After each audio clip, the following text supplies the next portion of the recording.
Bismillahirrahmanirrahim. Assalamualaikum warahmatullahi wabarakatuh. Saya Muhammad Riantorik selaku moderator dari kelompok 4 yang akan membantu jalannya presentasi kelompok 4, yang dimana materi yang kami bawakan yaitu berjudul Sejarah Pemikiran Ekonomi Monetaris, yang diampu oleh Ibu Astuti Mustaqim SPD MPD. Sebelum masuk ke presentasi kami, izinkan saya memperkenalkan anggota kelompok 4, yang dimana yang pertama yaitu RT Anugrah Fitri Rembulan, yang kedua Ega Nyati Terepina Sureken, yang ketiga Dewi Astuti, yang keempat Muhammad Haidir Ali Abdullah, yang kelima Siti Salsabila Lukman, yang keenam Iin Pratiwi, yang ketujuh Alvin, yang ke-8 Yela Kartikasari, dan yang terakhir saya sebagai moderator Muhammad Riantorik. Baik, selanjutnya mari kita saksikan materi sejarah pemikiran ekonomi monetaris. Kritik terhadap kebijakan intervensi Keynesian. Ada beberapa pandangan Keynes yang tidak disukai oleh pakar-pakar ekonomi. Pandangan itu antara lain tentang perlunya campur tangan pemerintah dalam mengarahkan dan membimbing perekonomian pada arah yang diinginkan. Kritik terhadap teori Keynes. Teori ekonomi John Maynard Keynes telah menjadi topik yang hangat di kalangan para ekonom. Salah satu kritik yang paling tajam datang dari para penganut ekonomi konservatif neoklasik. Mereka membagi diri menjadi dua kelompok, golongan tua dan golongan muda. Golongan tua yang terdiri dari tokoh-tokoh seperti Hayek dan Mises sangat menentang campur tangan pemerintah dalam perekonomian. Mereka berpendapat bahwa intervensi pemerintah akan berujung pada sosialisme dan mengurangi kebebasan individu. Jalan tengah dalam kritik terhadap Keynes. Di sisi lain, golongan muda yang diwakili oleh Milton Friedman memiliki pandangan yang sedikit berbeda. Meskipun mendukung perekonomian bebas, Friedman mengakui bahwa dalam beberapa kasus, campur tangan pemerintah yang terbatas justru diperlukan untuk menciptakan kondisi yang menguntungkan bagi pasar bebas. Dengan demikian, Friedman tidak sepenuhnya menolak peran pemerintah dalam perekonomian, namun ia menekankan pentingnya membatasi intervensi tersebut agar tidak menghambat mekanisme pasar. Selanjutnya itu pokok-pokok pikiran aliran monetaris. Yang pertama, dampak positif. Para ekonom dari aliran monetaris ini menyerang pandangan dari aliran Keynesian, terutama menyangkut penentuan pendapatan yang dinilai tidak benar oleh mereka. Kaum monetaris menghendaki agar analisis tentang penentuan pendapatan memberi penekanan pada pentingnya peranan jumlah uang beredar atau money supply di dalam perekonomian. Perdebatan yang lain menyangkut efektivitas antara kebijakan fiksa dan kebijakan moneter. Peranan kebijakan pemerintah dalam kurva Phillips atau kurva yang menunjukkan bahwa hubungan antara pengangguran dan inflasi adalah saling berkebalikan. Kemudian yang kedua, dampak negatif. Bagi kaum monetaris, jumlah uang beredar merupakan faktor penentu utama dari tingkat kegiatan ekonomi dan harga-harga dalam perekonomian. Dalam jangka pendek atau short run, jumlah uang beredar mempengaruhi tingkat output dan kesempatan kerja, sedangkan dalam jangka panjang atau long run, jumlah uang beredar mempengaruhi tingkat harga atau inflasi. Baik, materi selanjutnya yaitu pokok-pokok pikiran aliran monetaris, di mana yang pertama itu ada Jojo Hadikusumo 1991, di mana kutipan Friedman, Jojo Hadikusumo berpendapat bahwa inflasi adalah fenomena moneter yang disebabkan oleh pertumbuhan uang beredar yang berlebihan. Oleh karena itu, stabilitas moneter menjadi kunci untuk menjaga kestabilan ekonomi secara keseluruhan. Pertumbuhan uang yang tidak terkendali sekali dapat memicu fluktuasi ekonomi dan inflasi. Kemudian yang kedua itu ada Karim 2017. Karim 2017, adapun gagasan pokok dari aliran moneteris yang dianggap penting diantaranya adalah yang pertama, sektor perekonomian swasta pada dasarnya adalah stabil. Kemudian yang kedua itu kebijakan makroekonomi aktif seperti kebijakan fiskal dan moneter hanya akan membuat keadaan perekonomian menjadi lebih buruk. Kemudian yang ketiga itu ada seperti halnya dengan aliran klasik, kaum moneteris berpendapat bahwa harga-harga dan upah di dalam perekonomian adalah relatif fleksibel yang akan menjamin keadaan keseimbangan di dalam perekonomian selalu bisa diwujudkan. Kemudian yang terakhir itu ada 4, jumlah uang beredar merupakan faktor penentu yang sangat penting dari tingkat kegiatan ekonomi secara keseluruhan. Nah, selanjutnya itu tokoh aliran monetaris. Nah, aliran monetaris ini sudah berdiri sejak lama.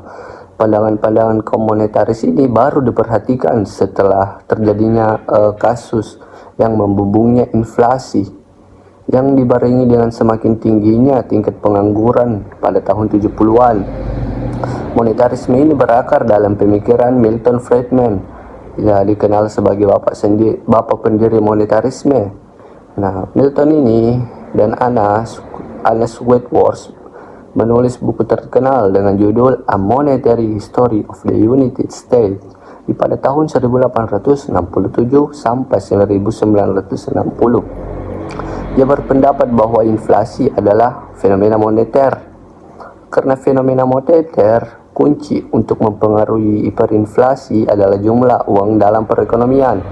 Kebijakan untuk mempengaruhi jumlah uang yang beredar kita sebut sebagai kebijakan moneter. Friedman menyarankan bank sentral untuk menjaga pertumbuhan jumlah uang beredar pada tingkat yang konsisten dengan pertumbuhan produktivitas dan permintaan barang.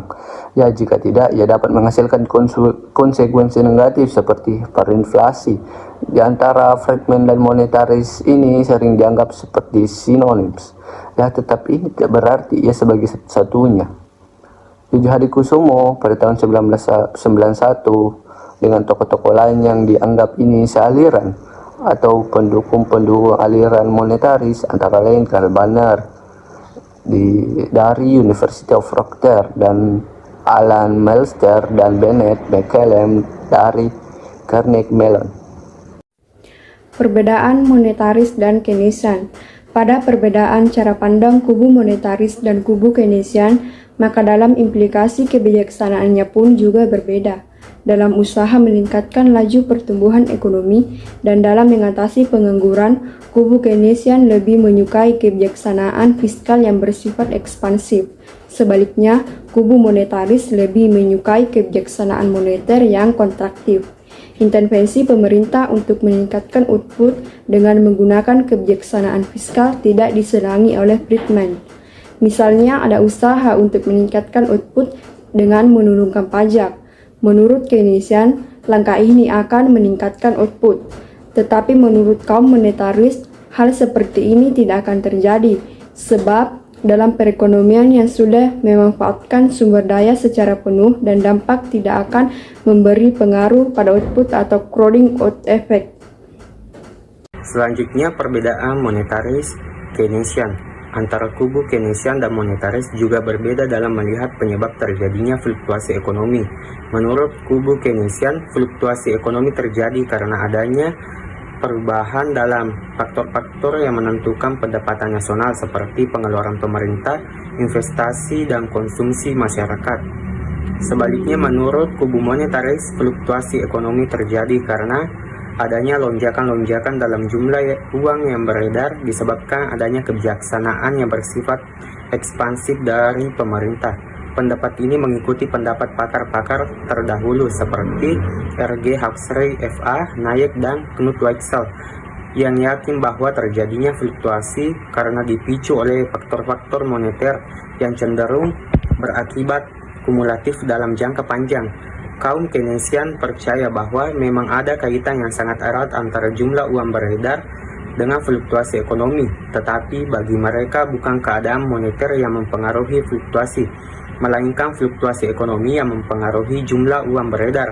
Bagi kubu Keynesian, fluktuasi terjadi karena berubahnya faktor-faktor yang mempengaruhi pengeluaran agregat, dan kebijaksanaan yang paling ampuh untuk meredakan fluktuasi tersebut adalah melalui kebijaksanaan counter cyclical dengan lebih banyak menggunakan kebijaksanaan fiskal. Kubu monetaris paling tidak suka dengan penggunaan kebijakan fiskal untuk menstabilkan perekonomian. Alasannya adalah sangat sulit mengimbangi setiap ayunan siklus ekonomi karena adanya faktor waktu atau lag. Baik, terima kasih. Materi selanjutnya yaitu perbedaan monetaris Keynesian. Secara agregat, kubu Keynesian percaya bahwa perekonomian cenderung berada dalam posisi keseimbangan tingkat output rendah atau low level equilibrium. Ini terjadi karena pengeluaran agregat cenderung lebih kecil dari penerimaan agregat dan kurang ampuhnya mekanisme pasar dalam melakukan penyesuaian-penyesuaian yang diperlukan, terutama tingkat harga-harga dan tingkat upah. Hal ini bisa terjadi karena adanya kekuatan serikat buruh dan praktik-praktik oligopolistik dari pihak perusahaan-perusahaan. Kaum monetaris tidak percaya pada teori Keynesian dan mengkritik bahwa ada kekuatan-kekuatan pasar yang tidak diikutkan dalam model yang dikembangkan kubu Keynesian. Dua di antara kekuatan-kekuatan ini adalah turunnya suku bunga akan mendorong investasi dan turunnya tingkat harga akan mendorong konsumsi melalui apa yang disebut Pigoual Effect. Bagi kubu monetaris, perekonomian cenderung berada dalam posisi keseimbangan di mana sumber daya digunakan penuh. Baik, materi selanjutnya itu tentang perhatian terhadap ekonomi mikro.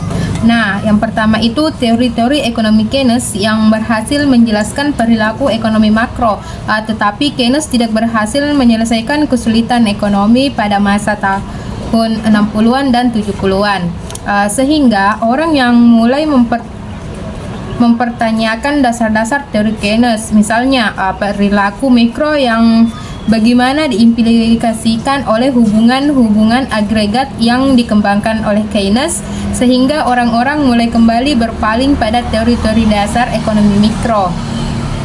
Nah, dua tokoh utama monetaris yaitu ada Milton Friedman dan Edmund Phelps kembali menarik model pasar persaingan sempurna klasik. Nah, yang kedua itu bahwa pasar persaingan sempurna murni tidak ada dalam realitas, akan tetapi mereka percaya kekuatan persaingan dalam perekonomian sangat besar. Dengan demikian, model yang didasarkan pada asumsi pasar persaingan sempurna dipercayai lebih baik karena mendekati realita daripada teori oligopoli yang lebih diminati oleh kubu neo-Keynesian selama ini. Nah, mereka menganggap harga-harga dan tingkat upah fleksibel menyesuaikan diri dengan keadaan. Dengan begitu, pasar cenderung mendekati posisi keseimbangan. Dalam posisi ini, pasar disebut bersih karena setiap orang dapat membeli semua barang dan jasa yang ingin dibelinya. Setiap penjual pun dapat menjual sejumlah barang dan jasa sesuai harga pasar. Pasar seperti ini hanya ada pada pasar persaingan sempurna, sehingga sumber-sumber daya dapat dimanfaatkan sepenuhnya. Terus menurut kubu monetaris, bias dari pasar tersebut hanya terjadi jika perilaku ekonomi membuat kesalahan-kesalahan sehingga keseimbangan terjadi pada level output yang lebih rendah dari yang seharusnya. Baik, itu tadi hasil presentasi dari pemateri kelompok 4. Bisa kita simpulkan di mana teori Keynes yang efektif dalam mengatasi depresi besar, tetapi kurang ampuh dalam menghadapi inflasi tinggi pada era 1960-an dan 1970-an. Sebaliknya, teori monetarisme, terutama pandangan Milton Friedman yang menekankan pentingnya stabilitas pertumbuhan uang, dinilai lebih relevan dalam mengatasi masalah inflasi. Pengaruh pemikiran Friedman sangat signifikan, bisa dibuktikan dari adopsi kebijakan moneter yang lebih ketat dari berbagai negara, termasuk Amerika Serikat dan Indonesia. Secara keseluruhan, ekonomi monetaris menunjukkan pergeseran paradigma dalam pemikiran ekonomi, di mana peran stabilitas moneter semakin sentral dalam kebijakan ekonomi modern. Baik, itu tadi hasil kesimpulan dari saya selaku moderator. Izin pamit mengundurkan diri. Terima kasih atas perhatiannya. Assalamualaikum warahmatullahi wabarakatuh.